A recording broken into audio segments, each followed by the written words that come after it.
string cheese, pretty much every week, if your dog likes string cheese, you should be bringing string cheese, because for weeks and weeks, we're going to be practicing having the dog healing, and you're actually going to be holding a piece of string cheese by your side that the dog is going to focus on, and that you'll, when it's time to reinforce the dog, you're going to present the dog with a piece of string cheese that is involved. Does anyone have a dog that just gets sick from cheese? Okay. If you did, you could probably use something like turkey, something that's light colored would work well. Rank free hot dogs. You just have to watch the sugar. Okay.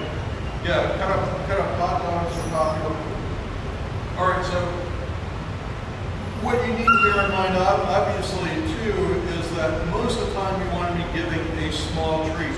Charlie bears, they sound like a company rep, but one of the things I also like about them is that they only have 3 calories in them.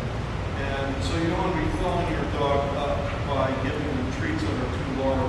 Although occasionally you may do what we call jackpotting, and we'll probably talk about that later in the class. Jackpotting is when your dog has done something so awesome that you just give them a whole pile of treats. That's not going to be the typical case. Basically, you don't want to give the dog a Snickers bar when an M&M will do. Right.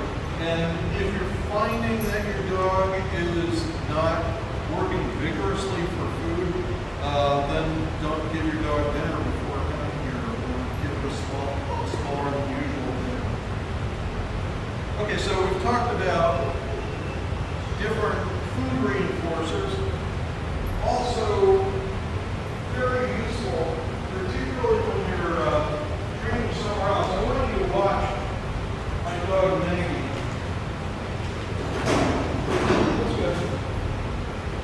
This dog is play crazy. Maggie, wait. She's going to go nuts when I pick up her toy. So she will work to the ends of the earth for this. And what I can do with her, rather than using food as a lure, she will give me the best healing of her life if I put this under my arm.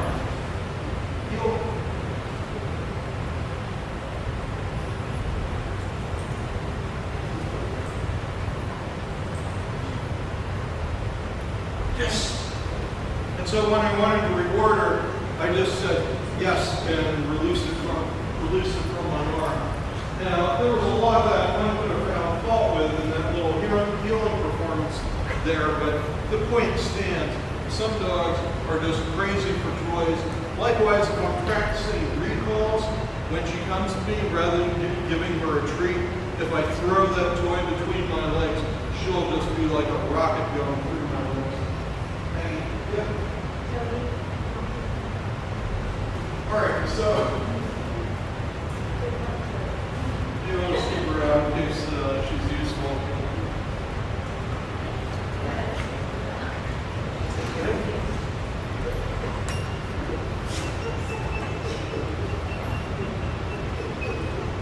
Okay, so now that we've talked about different types of reinforcers, so your dog is really toy crazy.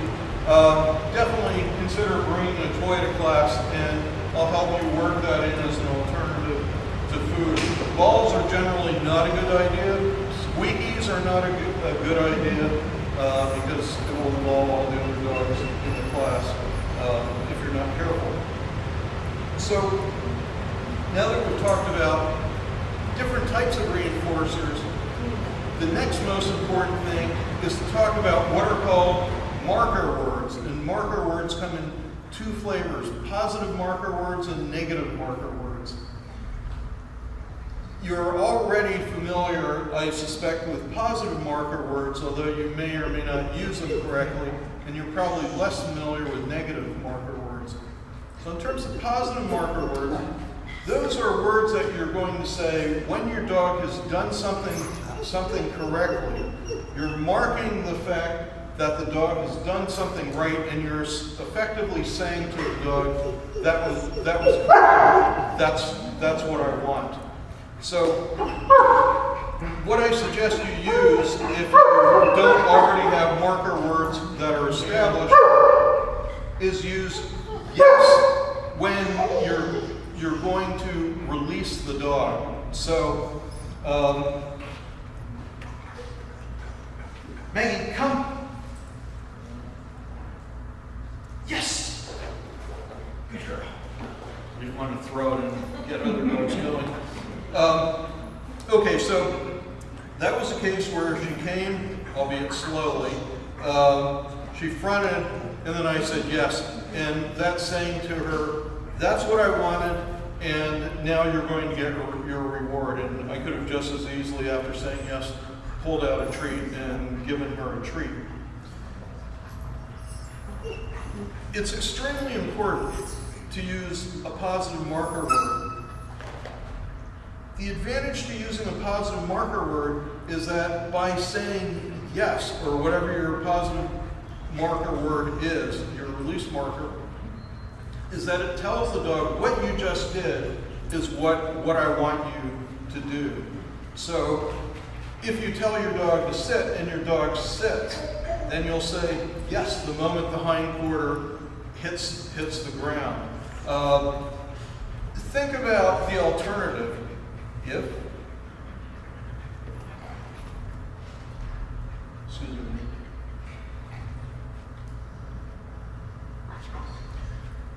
Think about the alternative. If you are training your dog to do some trick, let's say, and let's say rolling over, and your dog rolls a quarter of the way over, and you're sitting there thinking, was that good enough? Am I going to reward that or not? By the time you're done thinking about that, the dog may have gotten up and walked away. Then you decide, okay, I'm going to give it a treat. You give it a treat. Seconds have gone by, and between the time when your dog rolled a quarter of the way over and when the dog gets a treat. So from the dog's perspective, it's like, I guess I just got rewarded for walking away. So there are two morals to this little vignette. One of them is that in advance, you need to be thinking about what are my criteria for reinforcement? What am I going to reinforce? And so in that example, you should have thought through, okay, when the dog gets a quarter of the way, I'm going to mark it and then I'm going to reward it. By mark it, when the dog gets a quarter of the way over, I would say yes. And then the dog knows that it's getting a reinforcer because I've marked it. I've told it, okay, that's what you had to do. Come over here, I'm going to give you a reinforcer. So it gets you out of that situation. Alternatively, the dog would have to turn a quarter of the way, then you like magically just get down there really fast. You can say yes a whole lot faster than you can physically get in there, and it's a lot less disruptive of the situation. The other kind of positive marker is a continuation or keep doing it marker. So let's say that I'm teaching Maggie to stay. What I would do is, when she stayed for a little bit, I would say good. No. And I would give her a treat. I might walk away. I would say good.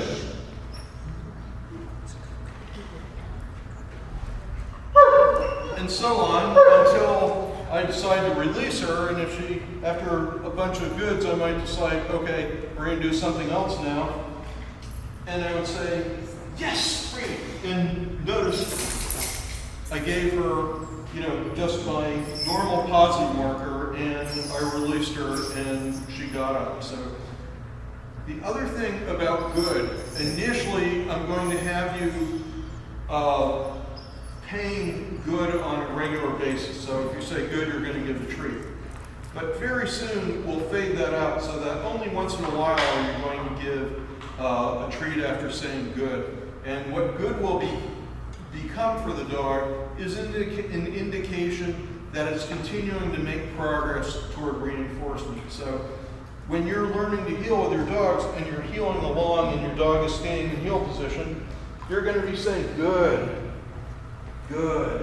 And then at some random point, you're going to say yes and give a treat and release the dog. So by having a history of getting reinforced after hearing the word good, they're going to learn that that means keep doing what you're doing, and that they're making progress toward eventually earning a reward.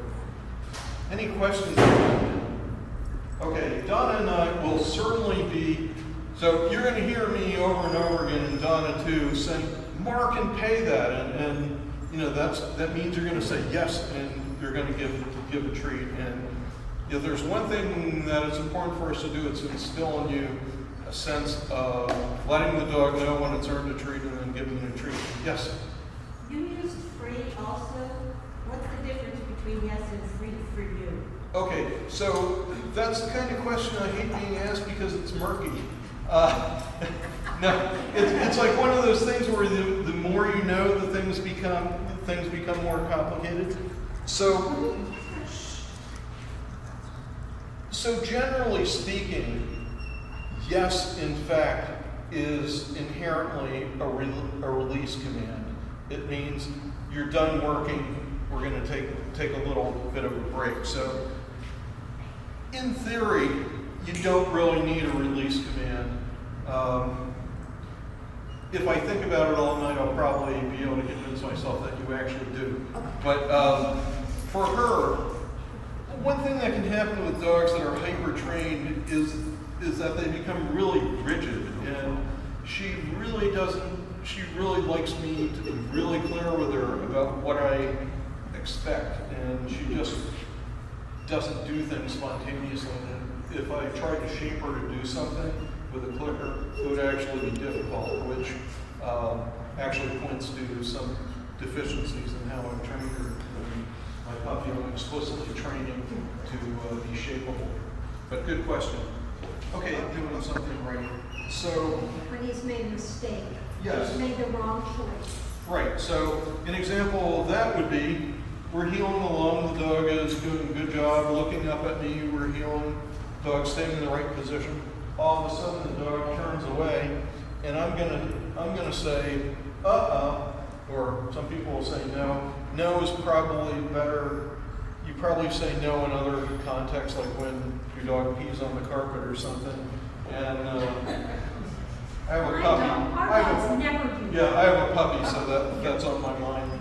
In any event, you know, you want some kind of word that indicates to the dog, no, that's not what I want, and I'm certainly not going to reinforce that. And it should be gentle. It should be angry, and you never want to be angry with your dog. It's just telling the dog, no, that's not something I'm going to reward. So I'm heeling along, the dog looks away, Then the dog starts attending to me again, and then I'm going to say good. And if the dog continues to be doing what it should be, I may then mark and pay and say yes and give a treat. I use a double no. I say no. Okay. Because I don't say that, you know, when I'm talking to somebody on the phone, for instance. Or if somebody asks me a question, I say, no, I don't think so. But when I'm training my dog, if he chooses the wrong glove or something, makes a mistake, I just say, no, that was wrong, let's start over. Okay, and one related topic to this is,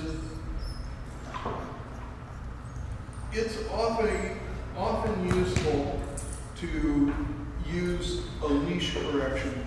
And Donna and I aren't going to force anyone to use leash corrections. And for some dogs, it's in fact not a good idea to use leash corrections. I have one of my dogs is incredibly soft, and if I even just gently tweak the collar, he would just go to pieces. And there are just better ways to work with Nick. Now, when I say collar correction, I am not saying trying to rip the dog's head off. What I'm talking about, actually, let me put her on her leash. You can use this one for that. So I don't have a pinch collar on her. I have just, it's like a chain, it's a toggle collar. These are legal in competition, so once your dog is pretty well trained, a lot of people use this type of collar. The nice thing about these is that they're legal in competition, so, but you can do mild corrections with them. And when I'm talking about a correction, someone distract her coat. Maggie! So when I did that, she immediately looked back, and that actually was a harsher correction than I really needed. Collar, please. Maggie? Okay, so that's about the level that I'm talking about, just a little bit. She isn't yelping, it's not causing any pain. It's kind of like just saying, hey, dum-dum, you're supposed to be paying attention to me. There are 3 levels of correction. Only 3. Not enough, too much, and just right. Okay? Just right means you've got your point across to the dog without causing him any upset or physical distress or discomfort, but you've got your point across. Not enough is when he's like, hold the phone, I'll be with you in a minute. Okay. The point is to, excuse me, we're working here. And as soon as, you're the people who know your dogs the best, so you're the one who decides what level of correction is correct for your dog. Okay, thank you. And, you know, to take it a step further, when I'm walking my 3 dogs, I can hold all 3 leashes in one hand, and I'm at the point where if one of the dogs gets distracted, like starts worrying about a cicada that's, you know, over there, I can just give a little flick with one of my fingers on the leash and get the dog's attention back. And so in any event, no one's going to force you to use leash corrections, but be open to it, and of course know your dog. And if Donna or I suggest using a leash correction and you don't like it, just say I don't want to. It doesn't fit my notion of training. But you know, bear in mind again, we're not going to work. And if you are going like that, then something's not right about how you're training your dog. And Donna and I can give you some advice on how to work more effectively with your dog. Okay.